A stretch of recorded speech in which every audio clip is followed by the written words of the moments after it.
Hey guys, welcome back to day 93 of 365 days of the Bible. We're going to be reading Judges chapter 12 through chapter 16, not verse, chapter 12 through 16 out of the book of Judges. Boy, I'm getting it all messed up today, ain't I? Here we go. Chapter 12 of Judges. It says, "And the men of the tribe of Ephraim were summoned to action, and they crossed over to Zaphron. And they said to Japheth, 'Why did you cross over to fight with the Ammonites without calling us to go with you? For that we will burn your house down upon you.' And Japheth said to them, 'My people and I were in a major conflict with the Amorites. And when I called you for help, you did not rescue me from their hand. So when I saw that you were not coming to help me, I took my life in my hands, and I crossed over against the Ammonites, and the Lord handed them over to me.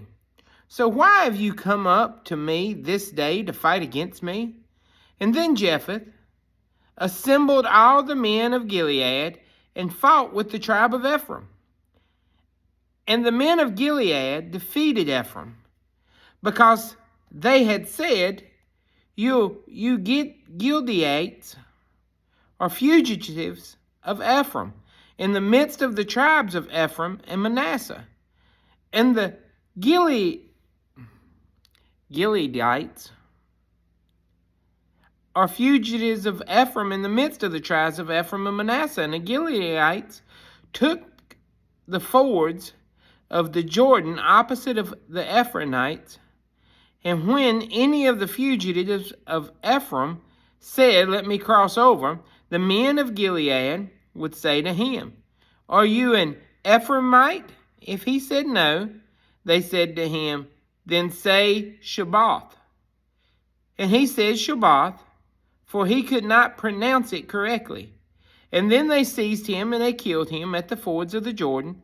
At that time, 42,000 of the Ephraimites fell.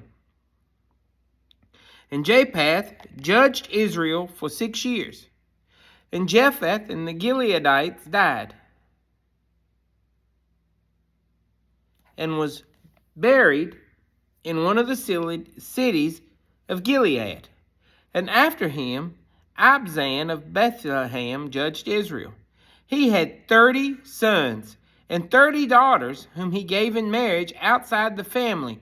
And he brought in 30 daughters-in-law from outside of his sons, and he judged Israel for 7 years.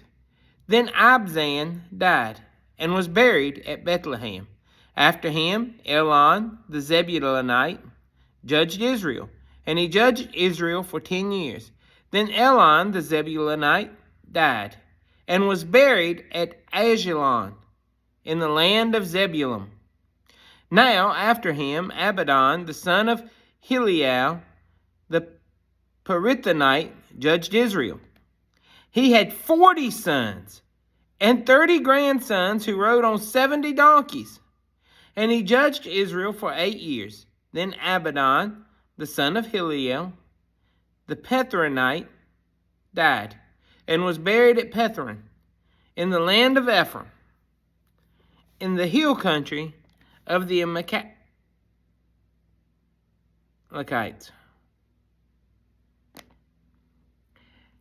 Now Israel did again what was evil in the sight of the Lord, and the Lord gave them into the hands of the Philistines for 40 years. And there was a certain man of Zorah, of the family of the Danites, whose name was Manoah, and his wife was infertile, and had no children. And an angel of the Lord appeared to the woman, and said to her, 'Behold, you are infertile, and have no children, but you shall conceive and give birth to a son. Therefore be careful not to drink wine, or any other intoxicating drink, and do not eat anything ceremonially unclean. For behold, you shall conceive and give birth to a son. No razor shall come upon his head, for the boy shall be a Nazarite, that is dedicated to God from birth. And he shall begin to rescue Israel from the hands of the Philistines.' Then the woman went and told her husband, saying, a man of God came to me, and his appearance was like the appearance of an angel of God. Very awesome. I did not ask him where he came from, and he did not tell me his name. But he said to me, Behold, you shall conceive and give birth to a son, and now you shall not drink wine or any other intoxicating drink, nor eat anything ceremonially unclean, for the boy shall be a Nazarite to God from birth to the day of his death. Then Manoah pleaded with the Lord and said, O Lord, please let the man of God whom you sent come again to us and teach us what we are to do for this boy who is to be born. And God listened to the voice of Manoah, and the angel of God came again to the woman as she sat in the field. But Manoah, her husband, was not with her. So the woman ran quickly and told her husband, Behold, the man who came to me the other day has appeared to me. Then Manoah got up and followed his wife and came to the man and said to him, Are you the man who spoke to this woman? And he said, I am. And Manoah said, Now when your words come true, what shall be the boy's manner of life and his vocation? And the angel of the Lord said to Manoah, The woman must pay attention to everything that I said to her. She may not eat anything that comes from the vine, nor drink wine or any other intoxicating drink, or eat anything ceremonially unclean. She shall observe everything that I command her. Then Manoah said to the angel of the Lord, Please let us detain you, and let us prepare a young goat for you to eat. And the angel of the Lord said to Manoah, Though you detain me, I will not eat your food. But if you prepare a burnt offering, offer it to the Lord. For Manoah did not know that he was the angel of the Lord. Manoah said to the angel of the Lord, What is your name? So that when your words come true, we may honor you. But the angel of the Lord said to him, Why do you ask my name, seeing it is wonderful? So Manoah took the young goat with the grain offering and offered it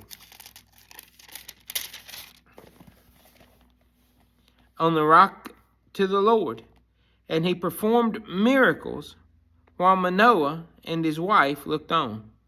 For when the flame went up towards heaven from the altar, the angel of the Lord ascended in the altar of flame. And when Manoah and his wife saw this, they fell on their faces to the ground. Then the angel of the Lord did not appear again to Manoah or his wife. Then Manoah knew that he was the angel of the Lord. So Manoah said to his wife, We will certainly die because we have seen God. But his sensible wife said to him, If the Lord had desired to kill us, he would not have received the burnt offerings and the grain offering from our hands, nor would he have shown us all the things, nor would he have announced such things as these at this time. So the woman in due time gave birth to a son and named him Samson. And the boy grew, and the Lord blessed him. And the Spirit of the Lord began to stir him at times in Mahanaim Dan, between Zorah and Eshtaol. Samson went down to Timnah, and at Timnah he saw a woman, one of the daughters of the Philistines. So he went back and told his father and his mother, I saw a woman in Timnah, one of the daughters of the Philistines. Now get her for me as a wife. But his father and his mother said to him, Is there no woman among the daughters of your relatives or among all our people, that you must go and take a wife of the uncircumcised pagan Philistines? And Samson said to his father, Get her for me, because she looks pleasing to me. His father and mother did not know that it was the Lord, and that he was seeking an occasion to take action against the Philistines. Now, at that time, the Philistines were ruling over Israel. Then Samson went down to Timnah, and his father and his mother too arranged for the marriage. And they came as far as the vineyards of Timnah, and suddenly a young lion came roaring toward him. And the Spirit of the Lord came upon him mightily, and he tore the lion apart, as one tears apart a young goat. And he had nothing at all in his hands, but he did not tell his father or his mother what he had done. So he went down and he talked with the woman, and she looked pleasing to Samson. And when he returned later to take her, he turned aside to see a carcass of the lion, and behold, a swarm of bees and honey were in the body of the lion. So he scraped the honey out into his hands, and he went on eating as he went. And when he came to his father and mother, he gave them some, and they ate it. But he did not tell them he had taken the honey from the body of the lion. His father went down to the woman, and Samson prepared a feast there, for that was the customary thing for young men to do. And when the people saw him, they brought 30 companions, that is, wedding attendants, to be with him. Then Samson said to them, "Let me now ask you a riddle. If you can tell me what it is within 7 days of the feast and solve it, then I will give you 30 linen tunics and 30 changes of outer clothing.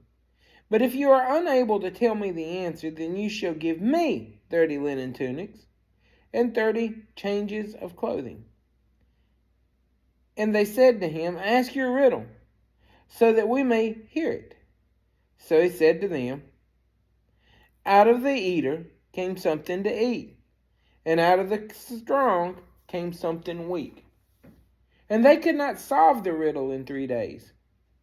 Then on the 4th day they said to Samson's wife, "Persuade your husband to tell us, through you, the answer to the riddle, or we will burn you and your father's household with fire. Have you invited us to make us poor? Is this not true?" So Samson's wife wept before him and said, "You only hate me.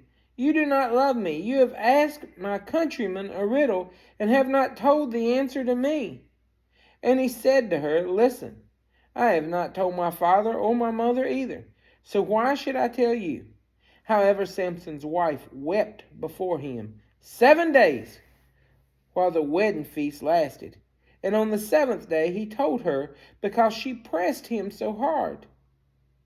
Then she told the answer to the riddle to her countrymen. So the men of the city said to Samson on the 7th day before sundown, "What is sweeter than honey? What is stronger than a lion?" And he said to them, "You have not plowed with my heifer. If you had not plowed with my heifer, you would not have solved my riddle." Then the Spirit of the Lord came upon him mightily, and he went down to Ashkelon and killed 30 of them, and took their gear, and gave changes of clothes to those who had explained the riddle. And his anger burned, and he went up to his father's house. But Samson's wife was given to his companion, who had been his friend. Chapter 15. But after a while, in time of wheat harvest, Samson went to visit his wife with a young goat as a gift of reconciliation. And he said, "I will go into my wife in her room." But her father would not allow me to go in. Her father said, "I really thought you utterly hated her, so I gave her to your companion. Is her younger sister not more beautiful than she is? Please take her as your wife instead." And Samson said to them, "This time I shall be blameless in regard to the Philistines when I do them harm." So Samson went and caught 300 foxes and took torches. And turning the foxes tail to tail, he put a torch between each pair of tails. And when he had set the torches ablaze, he let the foxes go into the standing grain of the Philistines, and he burned up the heaps and the sheaves and the standing grain along with the vineyards and the olive groves. Then the Philistines said, "Who did this?" And they were told, "Samson, the son-in-law of the Timonite, because he took Samson's wife and gave her to his chief companion at the wedding feast. So the Philistines come up, and they burned her and her father with fire.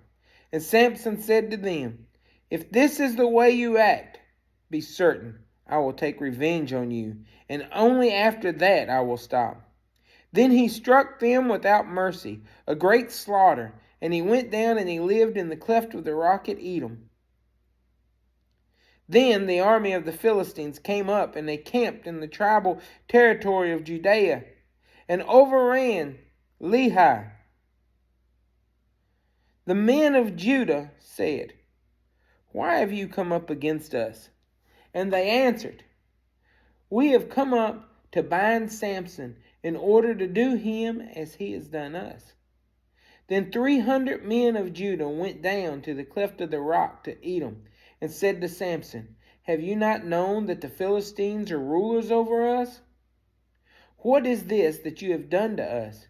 And he said to them, As they did to me, so I have done to them.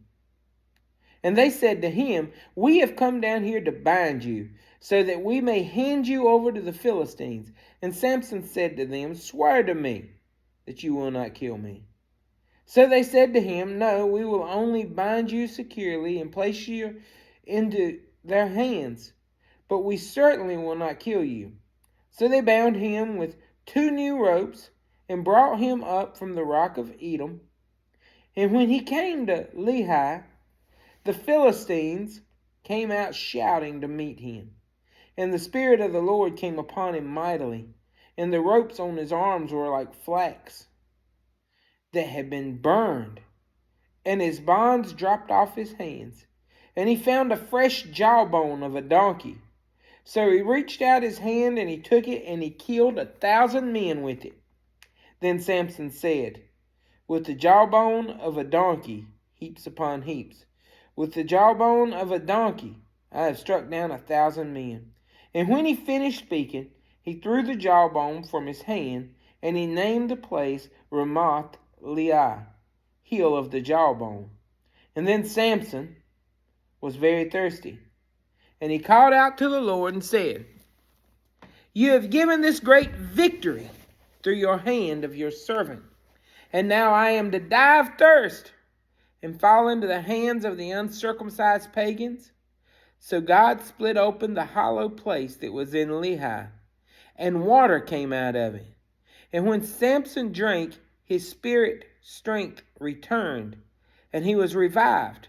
And therefore he named En-hakkore, spring which is calling, which is at Lehi to this day. And Samson judged Israel in the days of the occupation of the Philistines for 20 years. Chapter 16. Then Samson went to Gaza and saw a prostitute there and went into her. The Gazites were told that Samson has come here. So they surrounded the place and waited all night at the gate of the city to ambush him. They kept quiet all night, saying, In the morning, when it is light, we will kill him. But Samson lay resting until midnight. Then at midnight he got up and took hold of the doors of the city gate and the 2 doorposts, and he pulled them up, security bar and all. And he put them on his shoulders, and he carried them to the top of the hill, which is opposite Hebron. After this, he fell in love with the Philistine woman living in the valley of Sorek, whose name was Delilah. So the 5 lords, that is, the governors of the Philistines, came to her and said to her, Persuade him, and see where his great strength lies, and find out how we may overpower him, so that we may bind him to subdue him, and each of us will give you 1,100 pieces of silver. So Delilah said to Samson, Please tell me where your great strength lies, and with what you may be bound and subdued. And Samson said to her, If you bind me with 7 fresh cords that have not been dried, then I will be weak and be like any other man. Then the Philistine lords brought her 7 fresh cords that had not been dried, and she bound him with them. Now she had men lying in ambush in the inner room, and she said to him, "The Philistines are upon you, Samson." And he broke the cords as a string of tow breaks when it touches fire. So the secret of his strength was not discovered. Then Delilah said to Samson, "See, now you have mocked me and told me lies. Now please tell me truthfully how you may be bound." And he said to her, "If they bind me tightly with new ropes that have not been used, then I will become weak and be like any other man." So Delilah took new ropes and bound him with them and said to him, "The Philistines are upon you, Samson." And the men lying in an ambush were in the inner room, but he snapped the ropes off his arms like sewing thread. Then Delilah said to Samson, "Until now you have mocked me and told me lies. Tell me truthfully with what you may be bound." And he said to her, "If you weave 7 braids of my hair with the web and fasten it with a pin, then I will become weak and be like any other man." So while he slept, Delilah took the 7 locks of his hair and wove them into a web, and she fastened it with the pin of the loom and said to him, "The Philistines are upon you, Samson." And he woke from his sleep, and he pulled out the pin of the weaver's loom and the web,